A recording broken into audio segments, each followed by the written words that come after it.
Hello everyone and welcome to Custom Tools webinar ERP Itemization of your PDM bill of materials. This one is going to be quite technical, but don't worry if something goes over your head. This webinar is recorded and will be made publicly available via our YouTube channel, and you will get a link to the recording once it's published. So you can then go back and pause and scratch your head until it looks like mine. Feel free to use the chat box for all your questions. I have our application specialist Tim as my webinar wingman in the chat. At the end of the webinar, we will go through some of your questions together. I am Simo Erkinheimo. I'm the product manager of ATR Custom Tools. I've been with ATR Soft for 13 years now, and my background is quite technical, mostly working all those years with custom tools.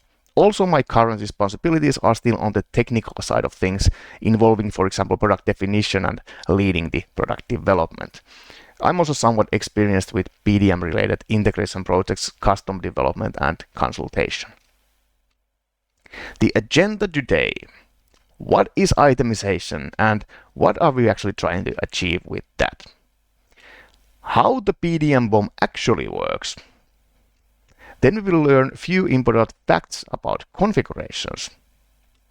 And of course, how we translate the engineered design into an item BOM using a few special modifiers.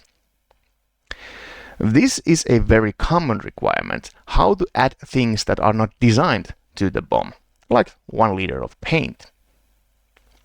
And then we will wrap things up, and finally the Q&A.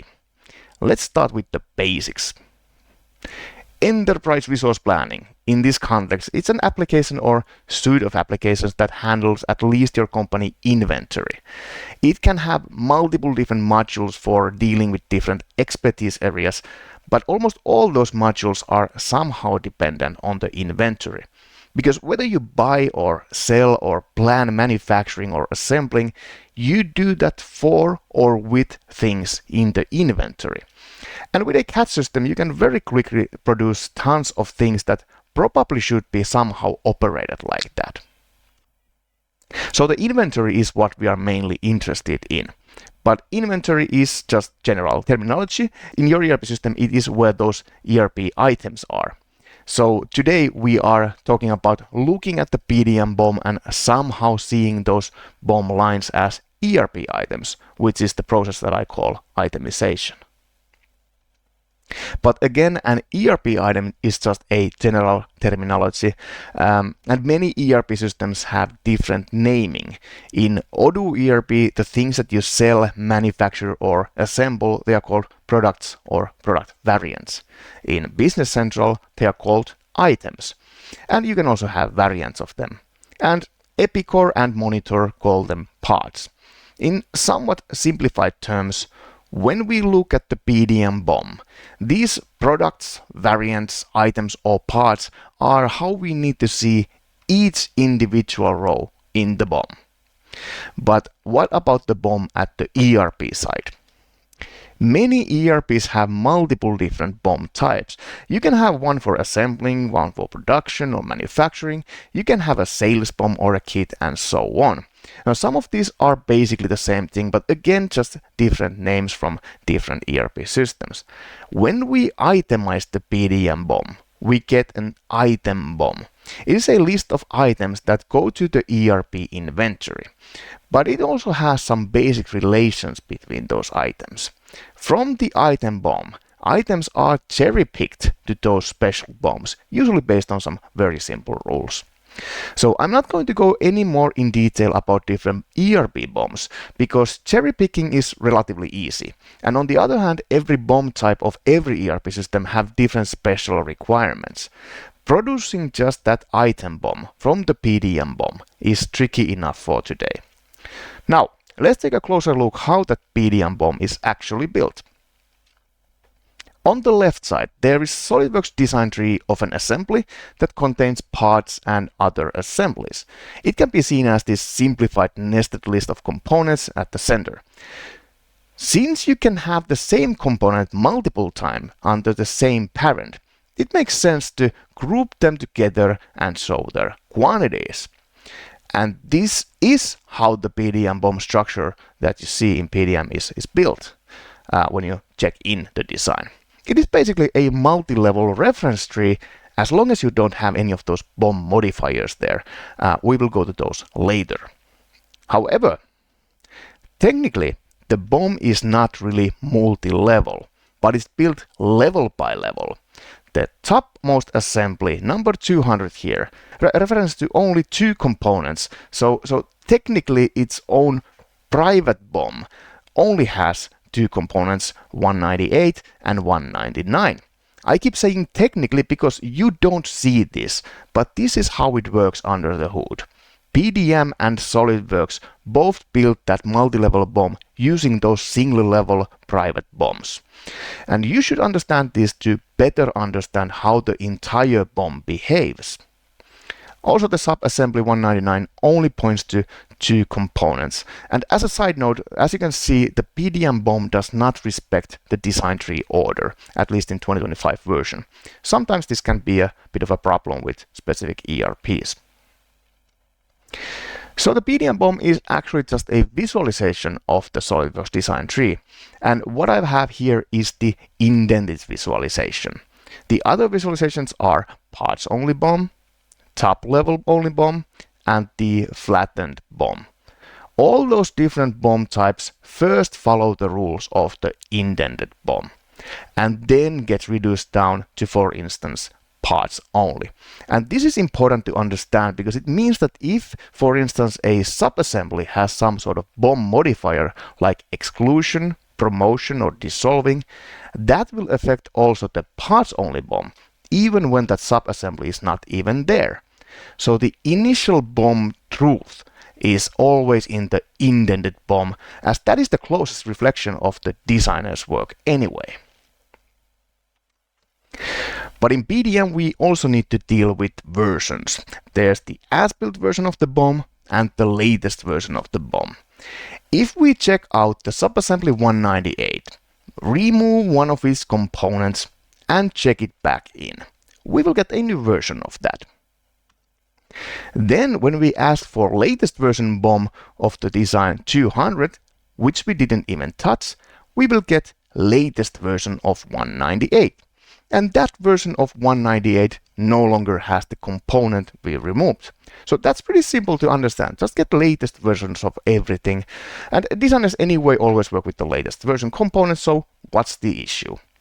Well, our aim is to create an item BOM for ERP. Can we really allow that any design at any time can have a completely unverified change in ERP due to an update in its child or grandchild or grand-grandchild in PDM? You can, by the way, also have bad item data here because if you use calculated properties such as mass and center of gravity. So I think at least this completely free design methodology, the latest version BOM is not what we want. If you get the as-built version, PDM goes level by level from top down and takes the version of the child that the parent was checked in with. The latest version of 200 was checked in having the previous version of 198 in this case, and that version still contains the component that was removed in its latest version. So we haven't broken anything. The assembly 200 is here exactly as it was built by the designer, but we also don't have the latest changes. If we want, then it has to be part of some bigger process. So using the as-built BOM as the source of an item BOM is much safer than using the latest version BOM, but that could also mean a lot of tedious extra work to keep the BOM up to date. On the other hand, I find the latest version BOM to be especially dangerous because when you use PDM, it is normal routine to create new versions of components. You just might call it revisioning, and you very likely have a PDM workflow for that. Let's take a look how revisioning fits to this picture. Let's assume this very much simplified revisioning flow. Under editing is the initial state where the designer is working on the design and creating multiple versions of it. At some point, a version gets approved, and that version is just labeled as revision A, for instance. When you have an approved revision, you are not allowed to create new versions of it in perfect world. In reality, there's often some sort of minor change flow as well, and it complicates things a little bit, but it doesn't change anything in regards to the item BOM. But when a new revision is needed, the design goes under change. Here the designers can again create as many versions as they want, and one of those versions will eventually be approved as new revision B. Here, in the latest version BOM of the approved assembly 200, we have component 198 that is not approved. It is under change, so its properties and also its private BOM are already potentially changed, which reflects to this latest version BOM. And this is why we don't want to use it. This situation happens very easily. I simply started creating a new revision of 198 and after approving it and the main assembly. This is usually a completely legal move in PDM, but even if you had bottom-up revisioning, the latest version BOM still won't have good data for itemization. And it doesn't matter which version of the main assembly you look at. Now here we have the original version A, as it was built. It looks very good, everything is approved. This is what you will get with a simple PDM setting that you can't approve a parent unless the top level children are approved first. Also, in this flow we will trust that a new revision is always an in-place replacement or drop-in replacement for the old revision, which is pretty common assumption in design work, but also a common requirement from the ERP side. On the right side, just for comparison, is the latest version BOM for the same approved version. And here we can see that there is a new approved revision B of component 199, which is not in our as-built BOM. So if we expect to see the in-place replacement of new versions or new revisions in the item BOM, then the PDM's calculated BOM is never going to be perfect for us as an item BOM view, unless you use the minor change flow to update the references of all upper level parents without revisioning them. On the other hand, if the ERP expects in-place replacements, also our product documents like drawing PDF of the main assembly might not be up to date, especially if it has a BOM that mentions revisions of components. But that might also be a good hint for whoever consumes this document.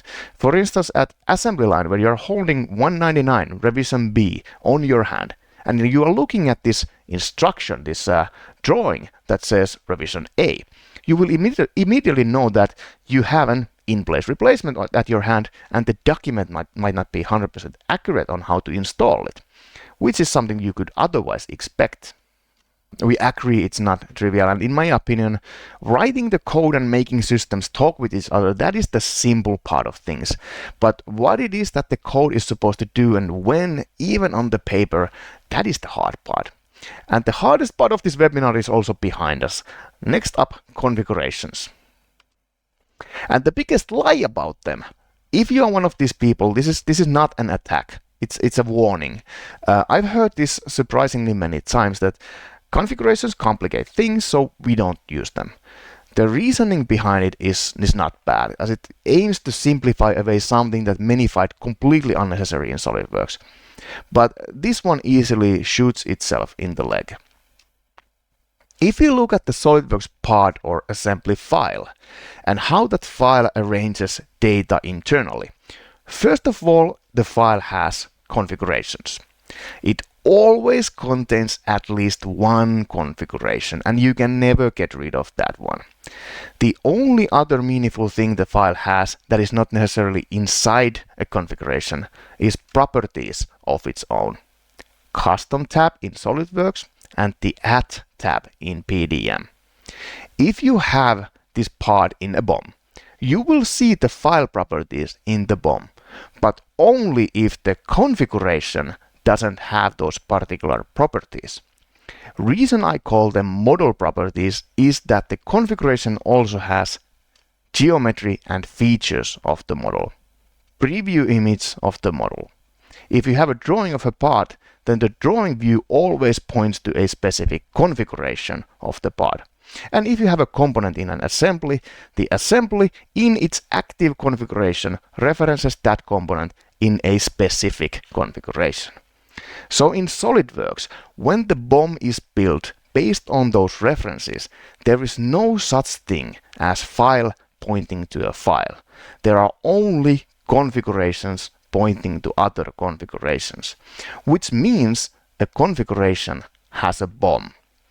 Usually when someone says that they don't use configurations, they mean that they have one file is one item policy, and that is completely fine. But here comes the warning. There are always exceptions for the rule. Simplified configurations, different positions like open, closed, half open, special configs like flat pattern, as machined, as welded, and so on. Every single one of these has their own private BOM. And the multi-level BOM is always built using one of these because you always reference one of these. But okay, those special configurations are part configurations, so not a big deal in real life, unless the BOM includes cut list items. Configurations that are positions should have exactly the same BOM. Otherwise, someone has made a mistake. But it is a real risk anyway. Default and simplified. In your head, it might still be the same item as it still is the same file. But simplified very likely has a reduced BOM. And someone might use it in the design because they have learned that all configurations are equal. And you just might get a better view with that reduced configuration in your design. This is the BOM from earlier example. Did you notice that 198 is actually twice in this BOM? It is under the main assembly, but it is also under the component 199. Now look at this. How can this be that an approved item 198 revision A clearly has two different BOMs? And the answer is now obvious. Configurations. It is a design error to reference simplified configuration in the design. But those happen unless you have some design checker rules. And I say it's design error from the itemization perspective. As a general rule, if you don't use configurations, always reference only the default configuration. And this keeps your BOM safe from those weird exceptions, and as a rule, your default configuration in the PDM BOM can be used for itemization. If you do use configurations, then make sure all configurations that gets referenced globally in your vault have a unique configuration-specific part number. You also might want to avoid using file properties for anything else than truly file-specific things. For example, mass should never be a property of a file. In fact, I would actually expect the file properties to be completely removed from SOLIDWORKS sometime in the future, because they already are removed in the 3D experience version of SOLIDWORKS. In the 3D experience version, they have also renamed the configurations. They are called physical products, almost as if they are trying to tell us how they expect us to use configurations. Root configurations equal physical products. Derived configurations equal representations of the physical product. That actually makes quite a bit of sense. Congratulations! All the complicated things are now behind us, I think. And now we can get to the itemization. Now we can just assume that we are looking at the correct version BOM with correct references and correct reference configurations. Like I said in the beginning, each individual row in the PDM BOM should be somehow correspond to an ERP item, like an item in Business Central or product or a variant. But PDM BOM is an engineering BOM that follows the designer's ingenuity, including also some components we wouldn't consider items in the ERP. Like here, the woofer element is designed as an assembly for whatever design-specific reason, but from ERP perspective, it is an outsourced component, so they don't want to bloat their inventory with completely irrelevant items. So in itemization, requirement number 1, you must be able to remove child components of a component. For the designer, there are two ways of doing this.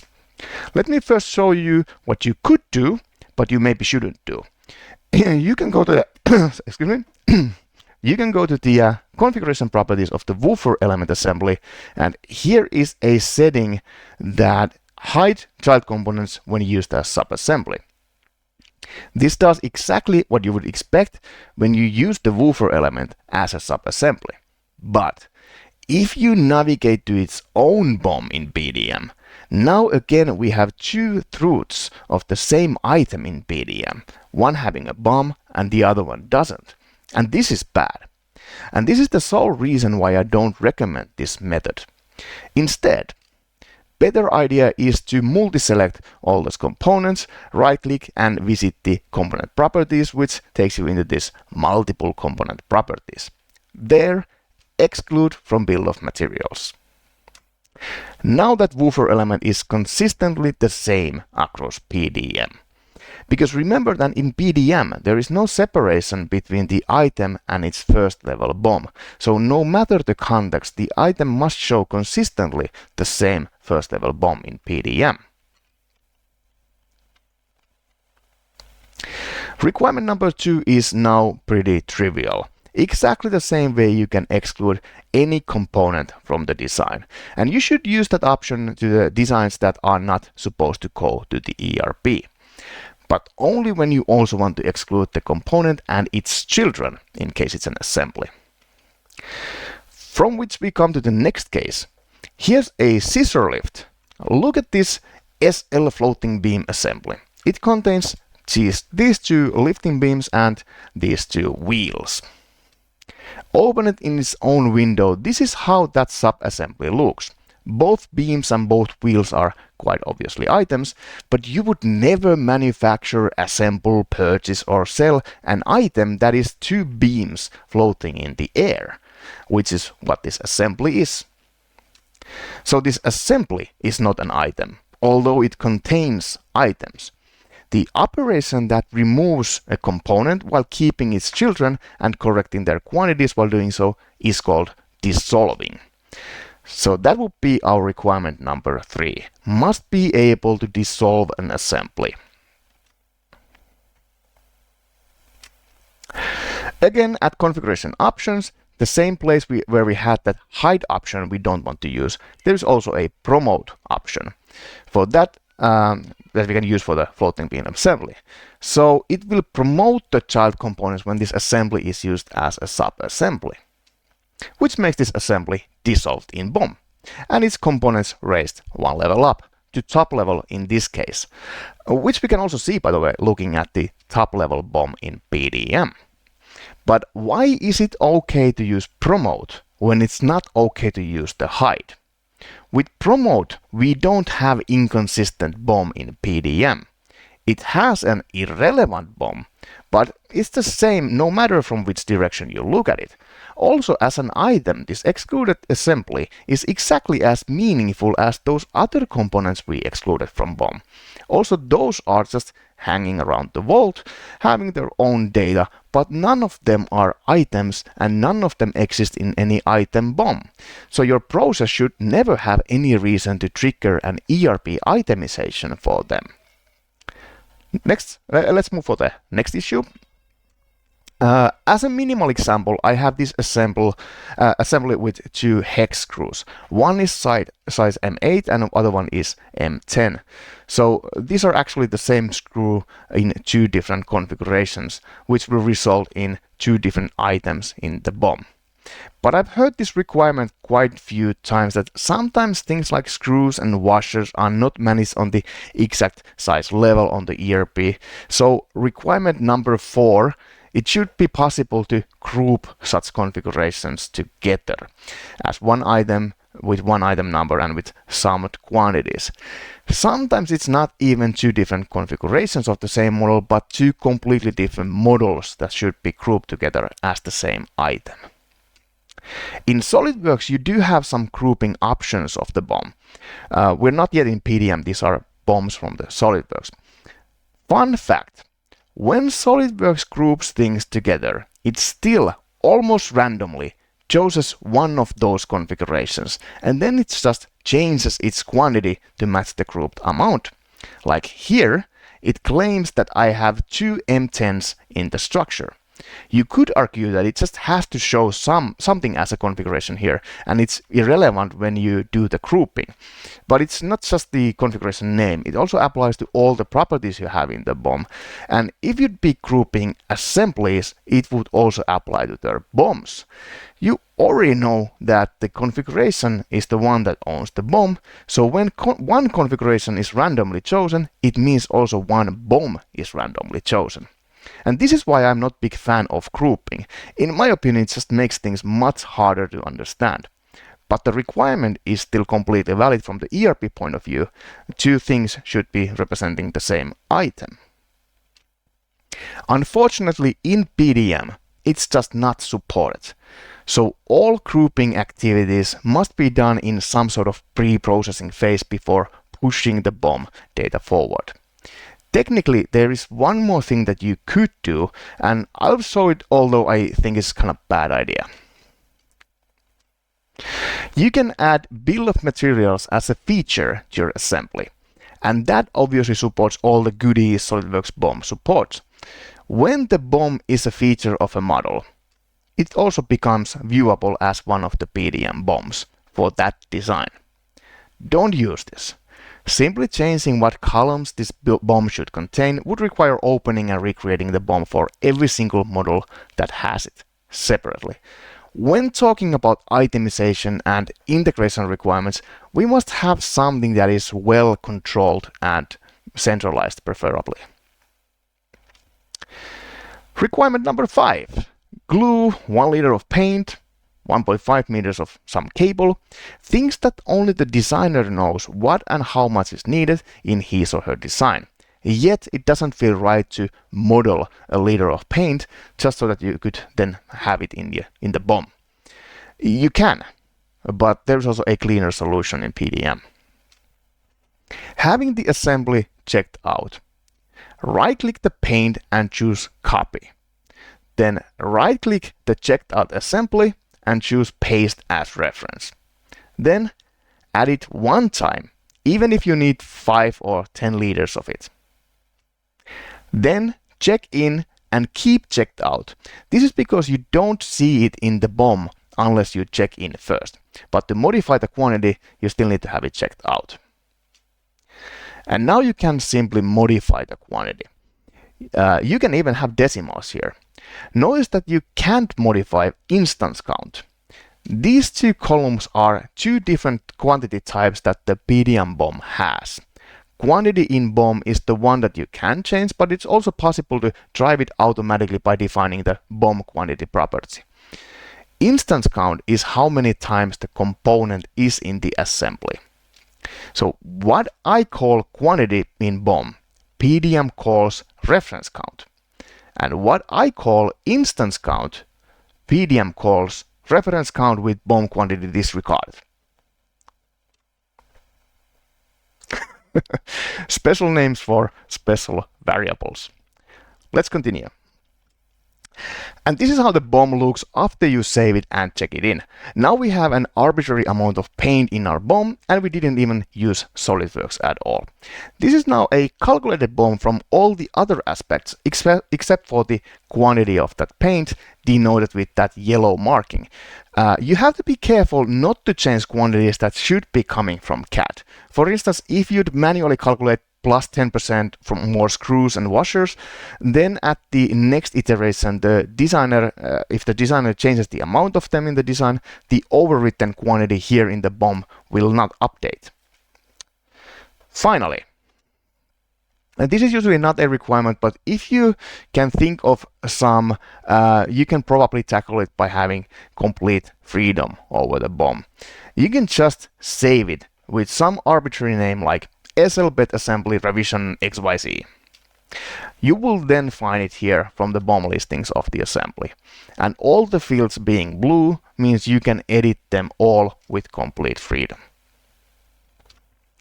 And if the design has newer versions after the BOM was saved, you can update it from the source files with a click of a button. but it doesn't touch the fields you've overwritten. You must also be very careful with that versioning thing, which versions you are actually pulling to the BOM. PDM BOM can be a good source of item BOM, but it also might not be. Everything depends on the quality of the data. Itemization is not trivial. It is very process sensitive and it must meet requirements of all stakeholders. One of those stakeholders is gigabytes of your existing design data.